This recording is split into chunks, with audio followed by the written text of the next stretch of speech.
Hello, and welcome back to Baby Elias's stories. We now return to Neverwhere by Neil Gaiman. Chapter 6. Richard wrote a diary entry in his head. "Dear diary," he began. "On Friday I had a job, a fiancé, a home, and a life that made sense. Well, as much as any life makes sense. Then I found an injured girl bleeding on the pavement, and I tried to be a good Samaritan. Now I've got no fiancé, no home, no job, and I'm walking around a couple of 100 feet under the streets of London with the projected life expectancy of a suicidal fruit fly."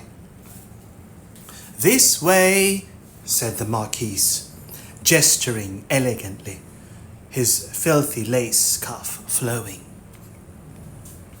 "Don't all these tunnels look the same?" asked Richard, tabling his diary entry for the moment. "How can you tell which is which?"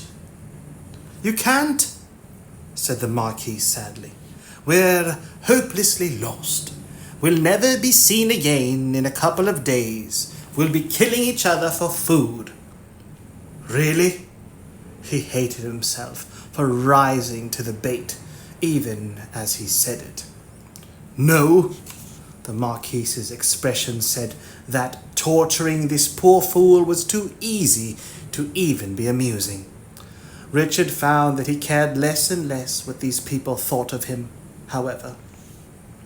Except perhaps for Dor.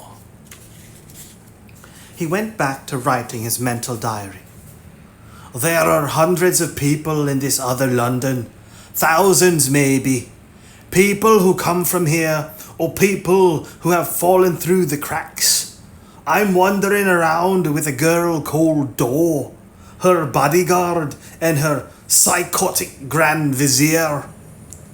We slept last night in a small tunnel that Dor said was once a section of Regency sewer. The bodyguard was awake when I went to sleep, and awake when they woke me up. I don't think she ever sleeps. We had some fruitcake for breakfast. The Marquis had a large lump of it in his pocket. Why would anyone have a large lump of fruitcake in his pocket? My shoes dried out mostly while I slept.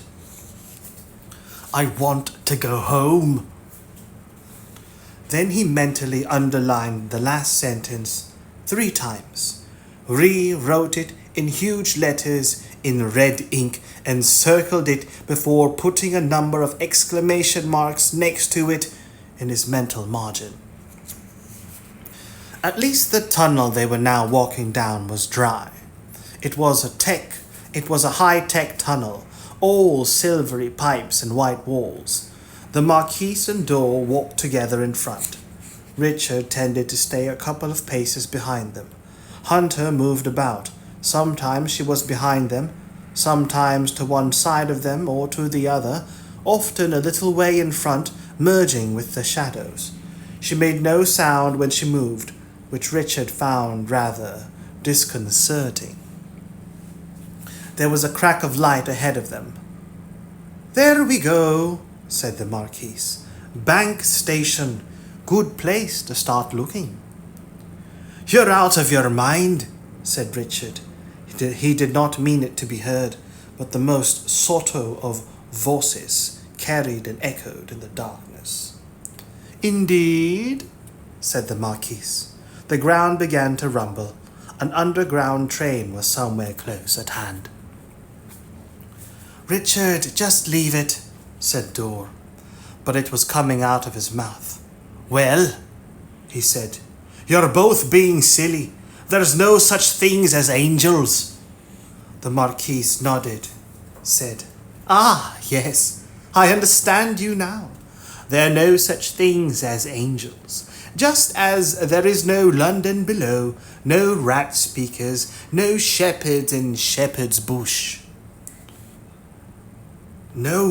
There are no shepherds in Shepherd's Bush. I've been there. It's just houses and stores and roads and the BBC. That's all, pointed out Richard flatly. There are shepherds, said Hunter, from the darkness, just next to Richard's ear. Pray you never meet them. She sounded perfectly serious.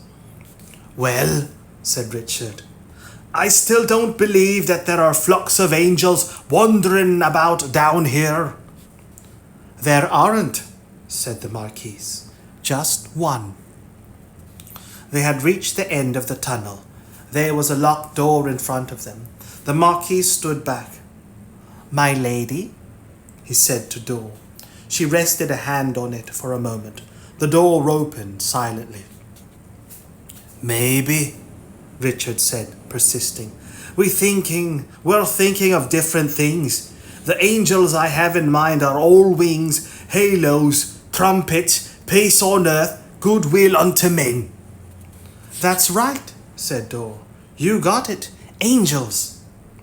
They went through the door. Richard shut his eyes involuntarily. At the sudden flood of light, it stabbed into his head like a migraine. As his eyes became used to the light, Richard found to his surprise that he knew where he was. They were in the long pedestrian tunnel that links Monument and Bank tube stations. There were commuters wandering through the tunnels, none of whom gave the four of them even a first look. The perky wail of a saxophone echoed along the tunnel. Burt Bacharach and Hal David's I'll Never Fall in Love Again, being played more or less completely, being played more or less competently. They walked toward Bank Station. Who are we looking for again? He asked, more or less innocently. The angel Gabriel? Raphael? Michael? They were passing a tube map. The Marquise tapped Angel Station with one long dark finger. Islington. Richard had passed through Angel Station hundreds of times. It was in trendy Islington, a district filled with antique shops and places to eat. He knew very little about angels, but he was almost certain that Islington's tube stop was named after a pub or a landmark. He changed the subject. You know, when I tried to get on a tube train a couple of days ago, it wouldn't let me. You just have to let them know who's boss. That's all, said Hunter softly from behind him. Dor chewed her lower lip. This train we're looking for will let us on, she said, if we can find it. Her words were almost drowned out by music coming from somewhere nearby. They went down a handful of steps and turned a corner. The saxophone player had his coat in front of him, on the floor of the tunnel. On the coat were a few coins, which looked as if the man had placed them there himself, to persuade passers-by that everyone was doing it. Nobody was fooled. The saxophone player was extremely tall. He had shoulder-length dark hair and a long forked dark beard, which framed deep-set eyes and a serious nose. He wore a ragged t-shirt and oil-stained blue jeans. As the travellers reached him, he stopped playing, shook the spit from the saxophone mouthpiece, replaced it, and sounded the first notes of the old Julie London song, Cry Me a River. Now say you're sorry. Richard realized with surprise that the man could see them, and also that he was doing his best to pretend that he couldn't. The Marquise stopped in front of him. The wail of the saxophone trailed off in a nervous squeak. The Marquise flashed a cold grin. It's Lear, isn't it? He asked. The man nodded warily. His fingers stroked the keys of his saxophone. We're looking for Earl's Court, continued the Marquise. Would you happen to have such a thing as a train schedule about your person? Richard was beginning to catch on. He assumed that Earl's Court he referred to wasn't the familiar tube station he had waited in innumerable times, reading a paper or just daydreaming.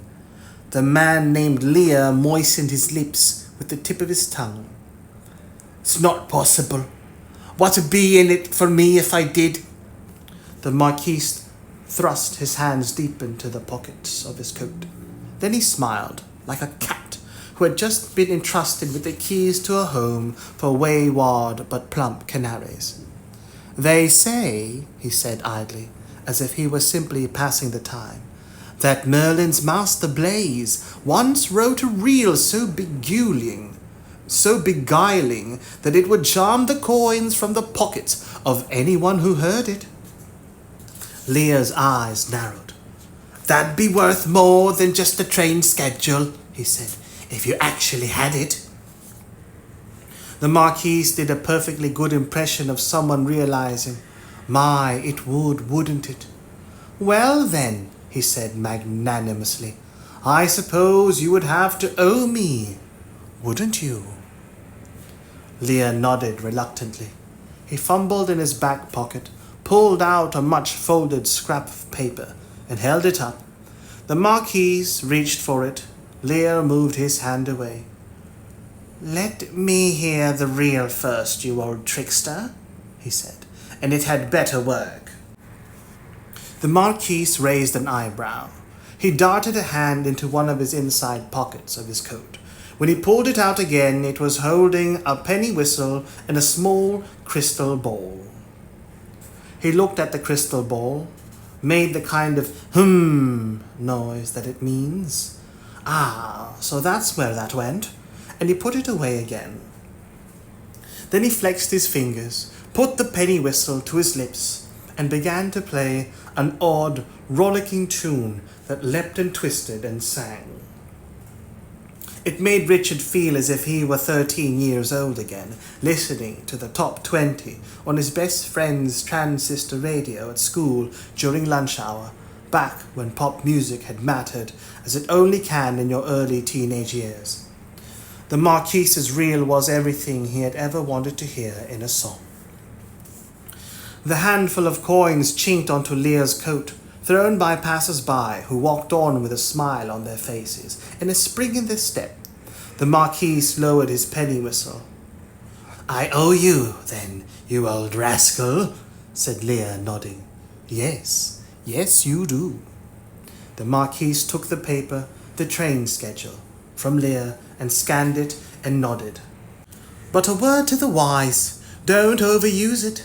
A little goes a very long way." And the four of them walked away down the long corridor, surrounded by posters advertising films and underwear, and the occasional official-looking notices warning musicians playing for coins to move away from the station, listening to the sob of the saxophone and to the sound of money landing on the coat. The Marquis led them to a central line platform. Richard walked over to the edge of the platform and looked down. He wondered, as he always did, which one the live rail was, and decided, as he always did, that it was the one furthest from the platform, with the large whitish porcelain insulators between it and the ground. And then he found himself smiling, involuntarily, at a tiny dark grey mouse who was bravely prowling the tracks, 3 feet below him, in a mousy quest for abandoned sandwiches and dropped potato chips. A voice came over the loudspeaker, that formal, disembodied male voice that warned, "Mind the gap!" It was intended to keep unwary passengers from stepping into the space between the train and the platform. Richard, like most Londoners, barely heard it anymore. It was like oral wallpaper. But suddenly, Hunter's hand was on his arm. "Mind the gap," she said urgently to Richard. "Stand back, over there, by the wall." "What?" "I said," said Hunter, "mind the—" And then it erupted over the side of the platform. It was diaphanous, dreamlike, a ghost thing, the colour of black smoke, and it welled up like silk underwater, and moving astonishingly fast, while still seeming to drift almost in slow motion, it wrapped itself tightly around Richard's ankle.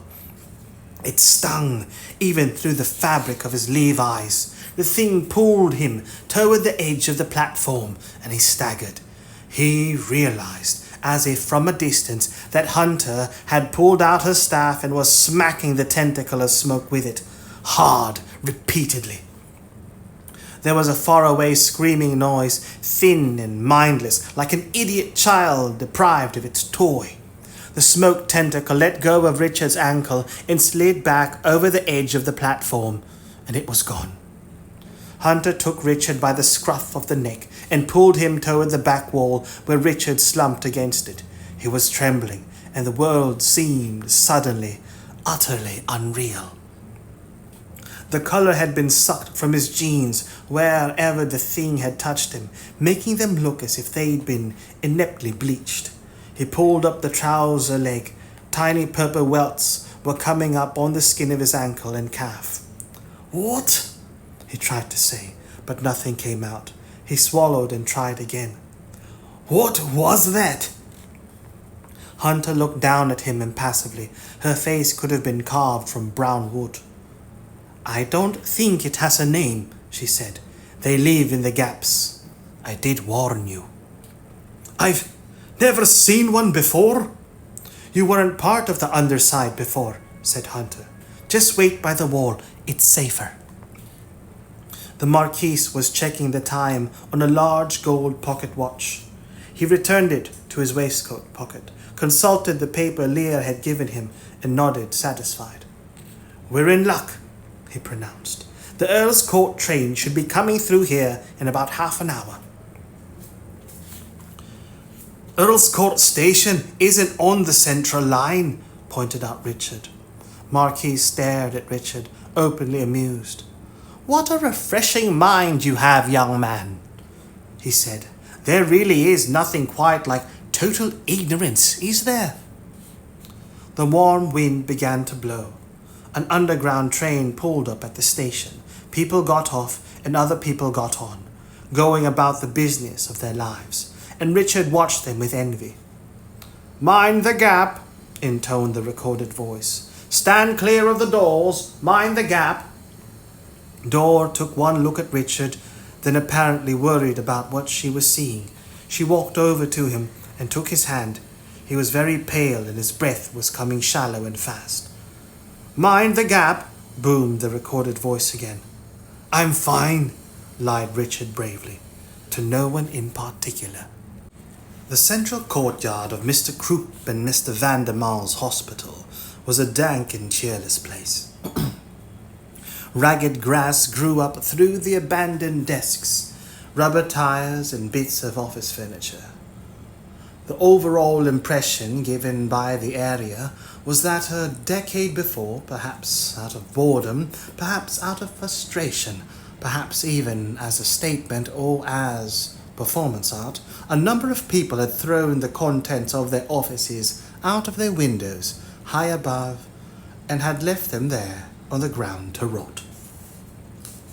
There was broken glass there as well, broken glass in abundance. There were also several mattresses, some of which looked like they had at some point been set on fire. Grass grew up through the springs. An entire ecology had evolved around the ornamental fountain in the center of the well, which had for a long time been neither particularly ornamental nor a fountain. A cracked and leaning water pipe nearby had, with the aid of some rainwater, transformed it into a breeding ground for a number of little frogs, who plopped about cheerfully, rejoicing in their freedom from any non-airborne natural predators. Crows and blackbirds and even occasional seagulls, however, regarded the place as a cat-free delicatessen specializing in frogs. Slugs sprawled indolently under the springs of the burnt mattresses. Snails left slime trails across the broken glass. Large black beetles scuttled industriously over smashed grey plastic telephones and mysteriously mutilated Barbie dolls. Large black beetles scuttled industriously over smashed grey plastic telephones and mysteriously mutilated Barbie dolls. Mr. Croup and Mr. Vandemar had come up for a change of air. They were walking slowly around the perimeter of the central yard, broken glass crunching beneath their feet. They looked like shadows in their frayed black suits. Mr. Croup was in a cold fury. He was walking twice as fast as Mr. Vandemar, circling him and almost dancing in his anger. At times, as if unable to contain the rage inside, Mr. Croup would fling himself at the hospital wall, physically attack it with his fists and feet, as if it were a poor substitute for a real person. Mr. Vandemar, on the other hand, simply walked. It was too consistent, too steady, and inexorable a walk to be described as a stroll. Death walked like Mr. Vandemar. Mr. Vandemar watched Mr. Croup impassively as Mr. Croup kicked a sheet of glass that had been leaning against a wall. It shattered with a satisfying crash. "I, Mr. Vandemar," said Mr. Croup, surveying the wreckage. "I, for one, have had almost as much as I'm willing to take. Almost. Pussyfooting, trifling, lollygagging, shyly chalaying, whey-faced toad. I could pop out his eye with my thumbs." Mr. Vandemar shook his head. "Not yet," he said. "He's our boss for this job. After we've been paid, maybe we could have some fun on our own time." Mr. Croup spat on the ground. "He's a worthless, conniving dunderhead. You should butcher the bitch. Annul, cancel, inhume, and amortizer. The telephone began to ring loudly. Mr. Croup and Mr. Vandemar looked around, puzzled. Eventually, Mr. Vandemar found the telephone, halfway down a pile of rubble on top of a scree of water-stained medical records. Broken wires trailed from the back of it. He picked it up and passed it to Mr. Croup. "For you," he said. Mr. Vandemar did not like telephones. "Mr. Croup here," said Mr. Croup.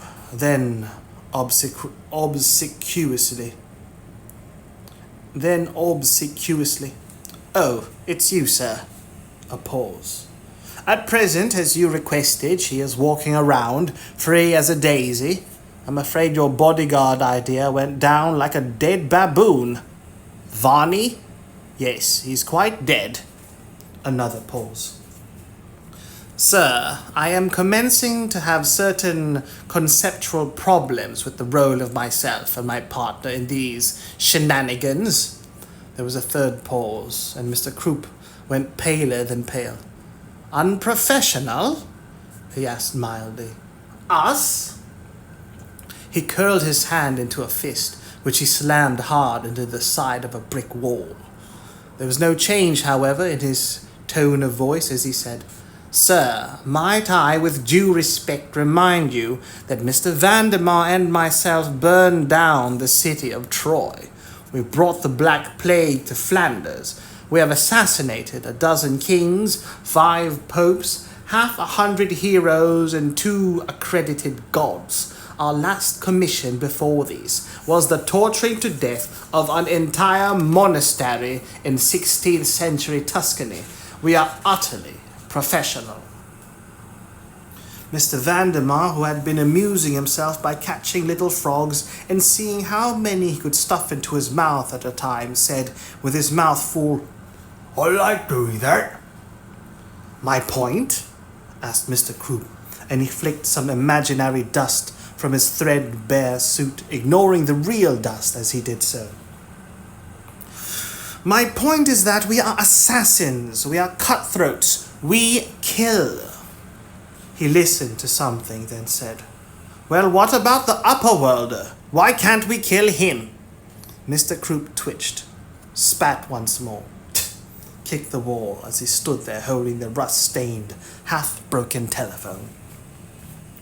Scare her? We're cutthroats, not scarecrows. A pause. He took a deep breath. Yes, I understand, but I don't like it. The person at the other end of the phone had hung up. Mr. Croup looked down at the telephone, then he hefted it in one hand and proceeded methodically to smash it into shards of plastic and metal by banging it against the wall. Mr. Vandermeer walked over. He had found a large black slug with a bright orange underbelly, and he was chewing it like a fat cigar. The slug was trying to crawl away down Mr. Vandermeer's chin. "Who was that?" asked Mr. Vandermeer. "Who the hell do you think it was?" Mr. Vandermeer chewed thoughtfully, then sucked the slug into his mouth. "A scarecrow man?" he ventured. "Our employer." "That was going to be my next guess." "Scarecrows," spat Mr. Croup, disgusted. He was moving from a red rage to an oily grey sulk. Mr. Vandermeer swallowed the contents of his mouth and wiped his lips with his sleeve. "Best way to scare crows," said Mr. Vandermeer. "You just creep up behind them and put your hand round their little crow necks and squeeze until they don't move anymore. That scares the stuffing out of them." And then he was silent, and from far above they heard the sound of crows flying, cawing angrily. Crows. Family Corvidae, collective noun, intoned Mr. Croup, relishing the sound of the word. A murder. Richard waited against the wall next to door. She said very little. She chewed her fingernails, ran her hands through her reddish hair until it was sticking up in all directions, then tried to push it back down again. She was certainly unlike anyone he had ever known. When she noticed him looking at her, she shrugged and shimmied down further into her layers of clothes, deeper into her leather jacket. Her face looked out at the world from inside the jacket. The expression on her face made Richard think of a beautiful homeless child he had seen the previous winter behind Covent Garden. He had not been certain whether it was a boy or a girl. Its mother was begging, pleading with the passers-by for coins to feed the child and the infant that she carried in her arms. But the child stared out at the world and said nothing. Although it must have been cold and hungry, it just stared. Hunter stood by door, looking back and forth down the platform. The Marquise had told them where to wait, and then he had slipped away. From somewhere Richard heard a baby begin to cry. The Marquis slipped out of an exit-only door and walked toward them. He was chewing on a piece of candy. "Having fun?" asked Richard. A train was coming toward them, its approach heralded by a gust of warm wind. "Just taking care of business," said the Marquis. He consulted the piece of paper and his watch. He pointed to a place on the platform. "This should be the Earl's Court train. Stand behind me here, you three." Then as the underground train, a rather boring-looking normal train, Richard was disappointed to observe, rumbled and rattled its way into the station, the Marquis leaned across Richard and said to Dor, "My lady, there is something that perhaps I should have mentioned earlier." She turned her odd-coloured eyes on him. "Yes?" "Well," he said, "the Earl might not be entirely pleased to see me." The train slowed down and stopped. The car that had pulled up in front of Richard was quite empty. Its lights were turned off. It was bleak and empty and dark. From time to time Richard had noticed cars like this one, locked and shadowy, on the tube trains, and he had wondered what purpose they served.